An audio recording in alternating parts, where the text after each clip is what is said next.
Deuxième partie de notre émission consacrée au Bénin où le débat public est en ce moment alimenté par cette affaire de tentative de coup d'État dont serait l'auteur l'homme d'affaires Olivier Bokor et l'ancien ministre Oswald Romeki. Jean-Bernard Bikim.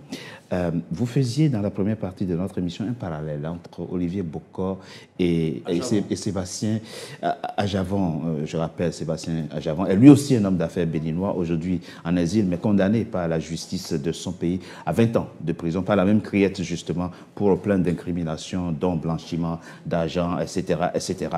Quel est le parallèle? Pourquoi faites-vous un parallèle entre les deux hommes? Expliquez-nous. Alors, je voudrais d'abord rapidement répondre, apporter des éléments par rapport à ce qu'a dit le cher aîné. En plus, c'est un grand magistrat. Nous avons un problème central qu'il faut que le Béninois règle. Et tant qu'il ne sera pas réglé ce problème, nous serons toujours dans des problèmes. Je reviens. En 90, le professeur Tevegere dit la chose suivante. Nous nous sommes donné une constitution, mais elle a des grosses insuffisances. En l'occurrence, il n'y a pas dans la constitution béninoise des articles prévus pour gérer la corruption, des mécanismes pour la contrer. Il n'y a pas dans la constitution béninoise une norme permettant à l'électeur, puisque au Bénin, la souveraineté est exercée par le peuple et non par le chef suprême, par le président de la République, mais par le peuple. Or, dans la Constitution, il n'y a pas un mécanisme qui permet à l'électeur de contrôler celui qui est élu. Et plus grave, dans cette Constitution, il n'y a rien qui est prévu pour la production, donc tout ce qui est économique, finance. Et mieux, cette Constitution ne parle pas de comment faire pour garder la souveraineté sur ce qu'on produit et sur les richesses du pays. D'accord. Comment voulez-vous, dans ces conditions-là, que les hommes politiques soient en situation d'équité par rapport aux hommes d'affaires? Il n'y a pas photo. D'accord. De ce point de vue, le Bénin ne fait pas exception. De ce point de vue. Mais revenons au cas concret qui nous mobilise. Et c'est très important. Donc, tous les hommes d'affaires béninois ont, pas des accointances, ont des réseaux d'influence au Nigeria, en Côte d'Ivoire, en France, au Brésil et aux États-Unis, et ainsi de suite. Et derrière, nous avons un problème énorme dont on ne parle pas. Nous avons à côté les mafias nigérianes qui ont pratiquement fait main basse sur le Bénin et le Togo. Et donc, ils utilisent des hommes liges. Aujourd'hui, je dis comme je le pense, Ajavon était un homme lige, Bokor est un homme lige, Talon aussi l'a été. Sauf que Talon, une fois qu'il a été élu, a voulu, et je lui donne entièrement raison, exercer pleinement la souveraineté, puisque la Constitution lui offre la possibilité de créer des lois ordinaires pour pouvoir mettre en place un État qu'il aimerait voir à l'image de l'ultralibéral qu'il est. Parce que la vraie question est celui-là. Le président de la République, Talon, de par ses orientations, nous avons des lois et nous avons un État qui fonctionne. Or, si on avait écouté, je vais dire, attention, ok, en 90, on sort de 3 décennies du régime Kérékou, on va se donner 10 ans et on va combler cette question-là. Ça n'a pas été comblé. Pourquoi ça n'a pas été comblé?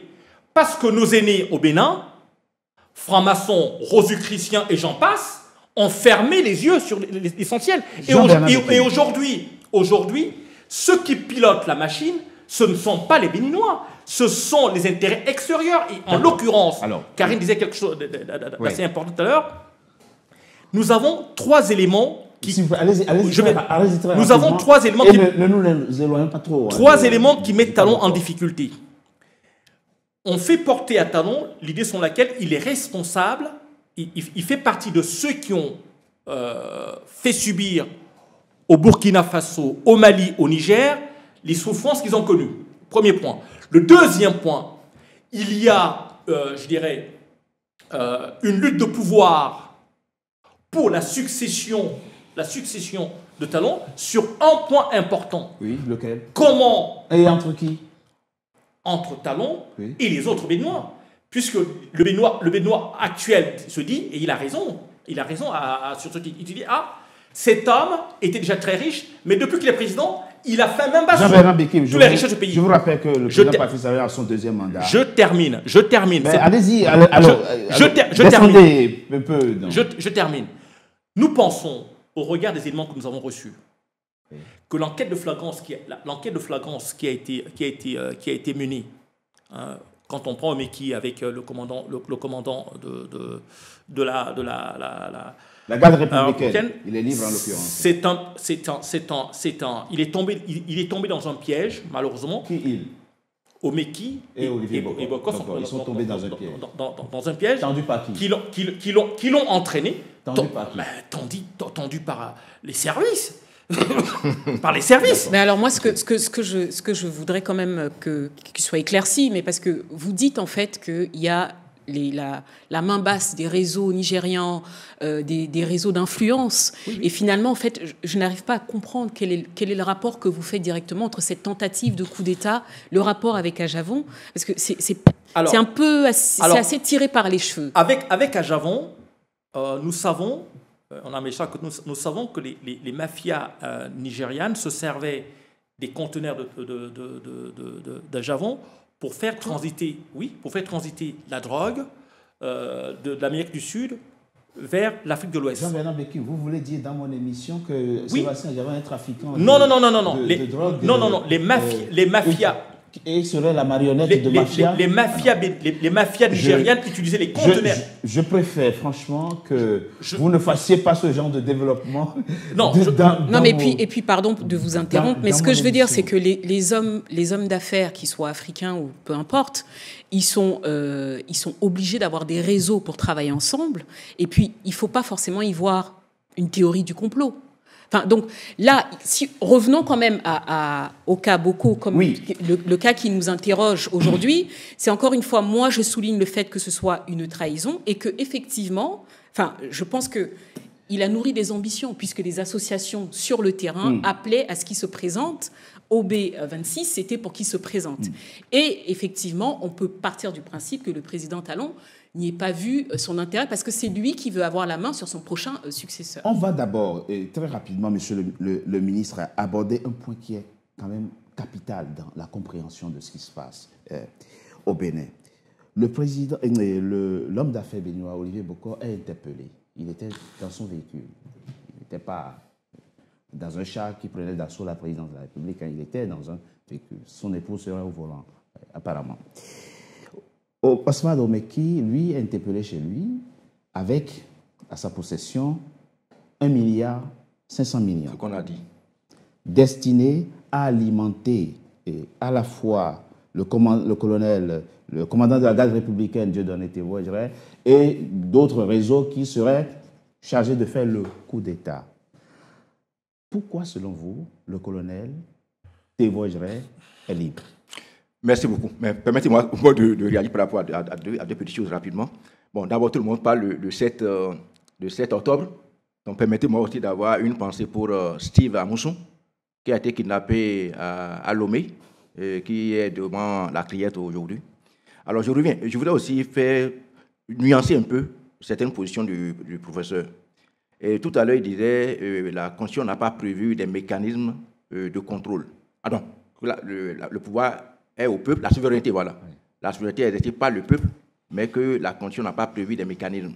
Je voudrais simplement dire que la Constitution a prévu bel et bien des mécanismes. La preuve, il y a des élections. Et au Bénin, l'élection, c'est la période la plus propice pour le peuple de sanctionner les dirigeants. C'est vrai. Mieux, la Constitution donne le pouvoir aux députés de contrôler, donc le peuple contrôle l'action gouvernementale par l'entremise des députés. Malheureusement, c'est Talon qui est venu, qui a commencé par nommer des députés. Bon, en fait, on pourra faire le débat après. Donc, comme on n'a pas beaucoup de temps, je reviens maintenant à votre question. Monsieur Tobé, et c'est ça qui prouve qu'il n'y a pas eu tentative de coup d'État, il n'y a rien eu. C'est un piège. Et moi, j'ai compris. Finalement, quand j'ai analysé la situation, je me suis dit, il y a une crise de confiance. Et là, je suis d'accord avec le professeur. Entre les deux. Entre les deux. Il y a une crise de confiance. Et Olivier est co-auteur de tout le malheur qui s'abat sur le Bénin depuis 2016. Il sait, il est convaincu que lorsqu'ils vont arrêter, lorsque Talon va quitter le pouvoir en 2026, lui-même, Olivier, il n'a plus de couverture. Talon, en tant qu'ancien président, va continuer quand même à jouir, qu'on veuille ou non, d'une certaine couverture de par ses relations avec les présidents de la sous-région. Olivier sera livré à lui-même. Donc Olivier dit, il faut que je me protège en mettant de parapluie, soit je prends le pouvoir moi-même, ou bien j'aide quelqu'un à prendre le pouvoir pour continuer à être puissant dans le système. D'où les histoires de OB, 26, tout ce que vous voyez là. Mais ce qui s'est passé là, je reviens encore là-dessus. C'est Talon qui a organisé tout, hein, nous ne faisons pas d'illusions. C'est Talon qui a organisé tout avec la garde républicaine. Il appelle son ami Olivier, viens chez moi. Mais c'est méchant, honnêtement. Moi, je ne partage pas toute leur vision, mais je souffre un peu quelque part pour Olivier. Bon, que les Béninois veuillent m'excuser. Ils m'ont dit, mais quand même, elle est devenue fou avec tout ce que Olivier a fait tirer sur les gens. Mais comment nous sommes des amis intimes? Tu me fais appeler. Mais pourquoi il a fait sortir de sa maison? Vous savez, la maison de Olivier, c'est aussi comme une petite base militaire. Donc, si on envoyait les policiers prendre Olivier à la maison, mais il y aura eu des tirs de feu, des échanges de feu qu'on ne pourra pas contrôler. Donc, on le sort de son environnement. Sa maison est militarisée à cause de quoi? Il est en raison de... Mais il est le vice-président. Comment j'allais dire? Officiellement, il n'a aucun rôle. Sûr, oui. Mais tous les Béninois savent qu'Olivier est le vice-président. C'est pour ça que j'ai dit que Olivier et Talon, c'est deux personnes. Monsieur, vous dites que c'est le président Talon qui a tout organisé. Non, c'est lui qui a tout organisé. Quel piège, au fond? Mais c'est lui qui a tendu le piège à Olivier parce qu'il venait chez lui. Il était à quelques mètres de sa maison. Mais avant. Pardon? Il faut qu'on sache, monsieur le ministre, d'après votre compréhension, oui. Si c'est Olivier Bokor et Oswald Omeki qui étaient à l'initiative de l'idée de coup d'État, il n'y en a pas eu. Ou si c'est le commandant Dieudonné Tévois qui leur a fait la proposition inspirée par le président, je ne sais pas. Ce que j'ai compris, vous savez, Olivier devenait encombrant.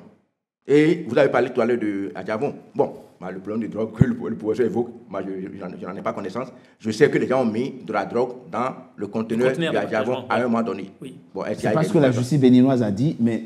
Non, mais ça, c'est ça la réalité. Oui, mais prenez encore la vidéo. La vidéo, quand il était... Mais j'ai été ministre de l'économie maritime, je connais le port. Oui. Mais quand il était allé au port, reprenez la vidéo. Vous êtes venu, vous voulez faire un contrôle pour détecter une marchandise étrange. Mais quelqu'un a commencé par ouvrir le conteneur d'un côté. Quelqu'un dit non, viens, c'est ici. Il était à l'embarquement du conteneur. On dit viens, non, c'est ici. Venez ouvrir ici. Ça veut dire que c'est eux qui ont mis la drogue dans le conteneur d'Adjamon. Le monsieur n'est pas là. Donc je reviens. Sur le piège, s'il vous plaît. J'ai compris que c'est le commandant de la garde républicaine qui est celui qui a organisé tout avec Talon. Et même si non, attendez, vous voyez, malheureusement, nous n'avons pas beaucoup de temps. Quand on dit que on est le procureur disait oui, qu'on est allé voir, comment il s'appelle ça, Omeki, qui échangeait avec le commandant. Oui. C'est encore faux. Le commandant est rentré dans la maison de Omeki avec l'équipe qui était venue faire le folklore là.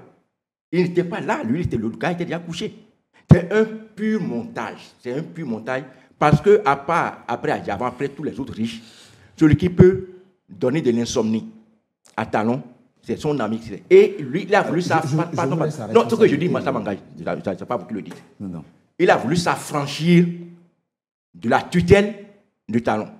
Et vous voyez, cette affaire a commencé depuis la révision de la Constitution, depuis la révision du Code électoral. Parce qu'en réalité, même quand aujourd'hui on parle de blanchiment d'argent, mais qui blanchit plus d'argent au Bénin que Talon? Mais c'est leur clic qui blanchissait l'argent. Non, toi tu ne sais pas au courant, je crois. C'est leur clic qui blanchissait l'argent. Donc est-ce qu'on peut même parler de blanchiment? Prendre Olivier sans prendre Talon. Et mieux, l'affaire est encore plus compliquée même qu'on le pense. Oui. Vous avez créé la criette pour lutter contre la corruption, pour lutter contre les crimes financiers, tout ça là. Oui. Même le fait même de dire, le montage là, de dire qu'on a trouvé même 1,5 milliard, alors que personne n'a vu l'argent, on a vu les photos, de trouver 1,5 milliard dans la maison d'un ministre de Talon, ça veut dire que l'ancien ministre, ça veut dire que Talon a échoué. Ça veut dire que Talon a échoué. Comment il a pu faire si tant la lutte contre la corruption et qu'un ministre pourrait avoir en espèces? C'est une question qui a ça. Donc, de tout point de vue, moi, c'est un dossier qui ne tient pas. Bon, malheureusement, on n'a pas assez de temps pour aller... Olivier Bokor est innocemment en prison. Mais en ce moment. En tout cas, moi, je dis qu'il n'y a pas eu tentative de coup d'État.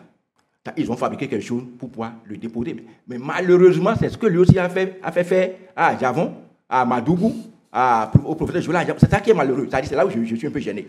Mais moi, j'ai la ferme conviction qu'Olivier ne peut pas faire un coup d'État. Bon, je suis d'accord avec madame. Hein. C'est vrai que bon, l'idée peut traverser. Mais là. Oui. Vous savez, mais là où il y a problème, et là, on est avec un égyptologue, il y a un problème spirituel fondamental qui se pose aujourd'hui. Le Bénin, depuis les indépendances, depuis la période, comment on appelle ça, les démocratiques, on n'a jamais, malgré notre proximité avec le Nigeria, le Burkina, le Niger, on n'a jamais eu le terrorisme chez nous. Mais quand Talon a commencé par appeler ses pro-citoyens terroristes, le terrorisme s'est implanté. Ça a commencé le 1er mai 2019. Maintenant que Talon lui-même a commencé par appeler le coup d'État, peut-être que c'est ce qu'il veut. Sait-on jamais. Je voulais vous poser une question, monsieur le ministre.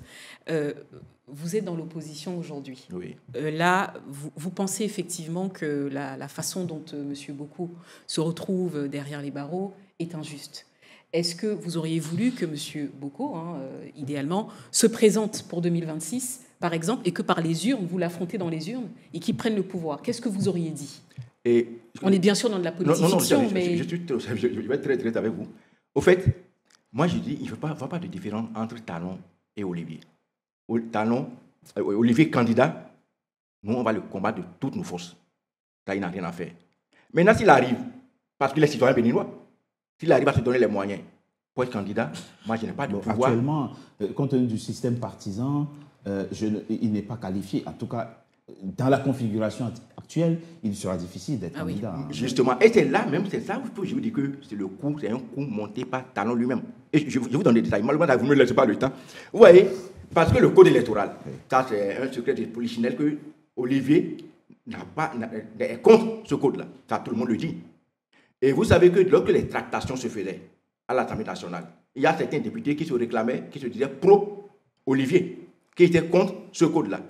Et il se murmure que Olivier est en train d'entreprendre certains députés pour pouvoir reprendre ce code-là. Ce qui n'est pas du goût du président Patrice Talon. Et Patrice Talon dit son candidat, c'est le ministre des Finances. Ils ont même fait une réunion entre eux. On a rapporté. Ils ont même fait une réunion entre eux.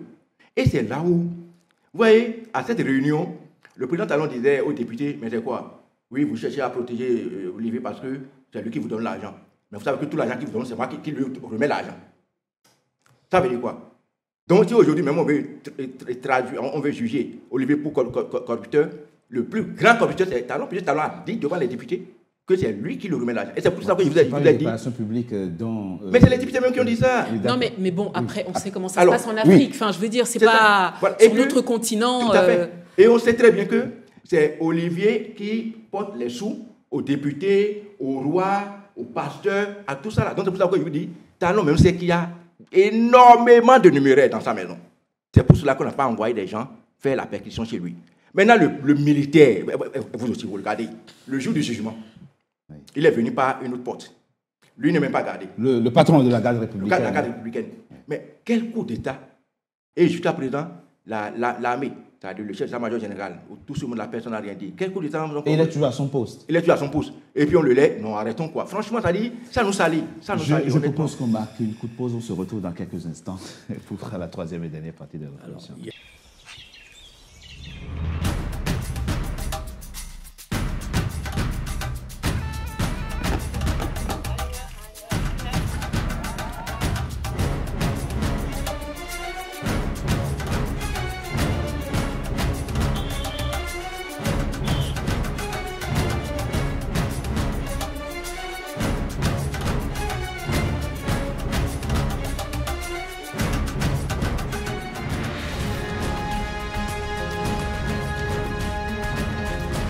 NCA, la nouvelle chaîne africaine.